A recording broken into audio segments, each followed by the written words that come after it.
যা যুদ্ধে জয় হয়ে আয়। এই স্কুল আমাদের ছিল, আগামী দিনে আমাদেরই থাকবে।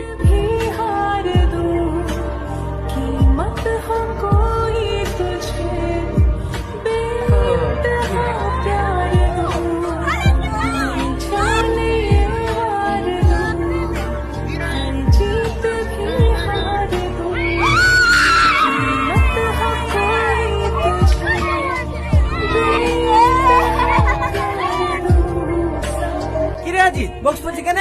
পিকনিক করবি না নাকি? পিকনিক করবো কে রে? ওই দেখেন দেখেন মেয়েদেরকে কম ছোট বাবা, এক্ষুনি হয়েছে কি?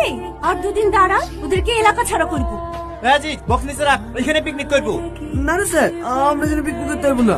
ওদের মুখ দেখলে ঘৃণা লাগছে। হ্যাঁ, কদিন আগে যে চার মুখ দেখালি ছটফট করছিলি, আর এখন ঘৃণা লাগছে? ওই ছোট্ট বলে লেগে কত কোটা দিবি বলতে নি? ওটা ছোট্ট ভুল, তোরা ছোট্ট বলে লেগে পুরুষ জাতি পঙ্গ হয়ে গেছে।